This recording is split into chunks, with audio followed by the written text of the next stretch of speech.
Right now, you're going to watch an important BWB episode that's going to give you basically a Q&A. I'm going to share with you my insights, my thoughts, and everything. I want you to first, though, before you watch the video, I want you to comment below.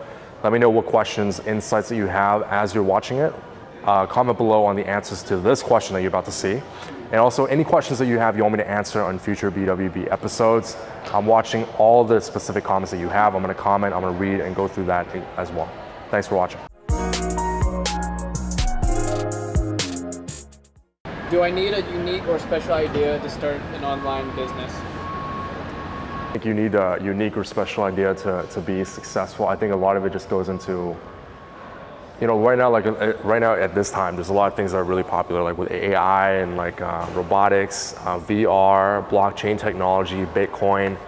I think there are trends that you can follow, and you want to be in specific industries and niches instead of the idea. So for example, there's a person I was talking to before that was building a business in the fitness space. Now, if you go on, let's say Google Trends, you can go on there, you can find out certain things on the trends that people are searching for on Google. You can find out what's happening on the trends, what's the most popular things. You go on the trends, you type in the fitness space, you type in whatever space you want to be in. Trying to gather okay, so principles wise, there's only 3 ways to focus on actually building the business side. These are either products, services, or a hybrid of both. So either anything fits in with those 3 buckets.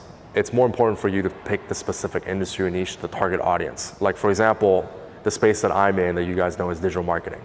You do not want to be in a space where you're competing with marketers on how to sell to other marketers or B2B. I think it's a very competitive and tough landscape, especially when you do marketing. If I were to do what I'm doing now, apply my skill set, which is what I'm doing, in a completely different space, let's say on the trading space or in the fitness space, I would be able to exponentially grow much faster than if I were to focus on the digital marketing space, just because everyone in the space is basically saying the exact same thing, where they're selling courses or selling ebooks on all this other stuff on digital marketing.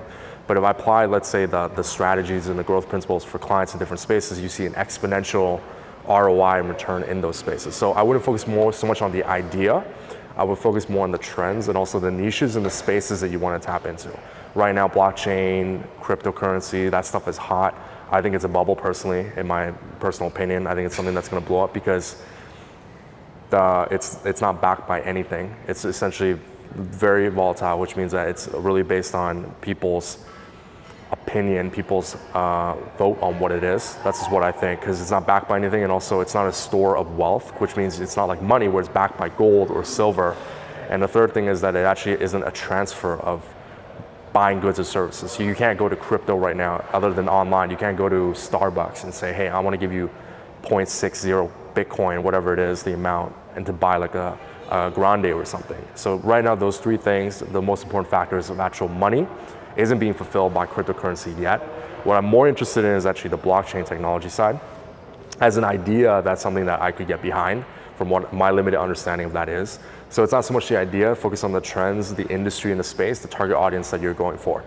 It's so interesting when you work with so many different companies and you see the principles, the strategy and tactics that apply to one space, how much exponential growth and the difference that it happens when you apply it to a completely different industry. So let me give you a tangible example.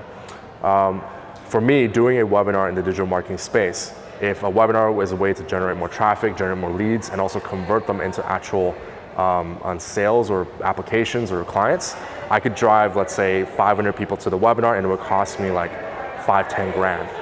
But if I did it in a completely different space, in the fitness space for a client right now, it actually costs us $1,000.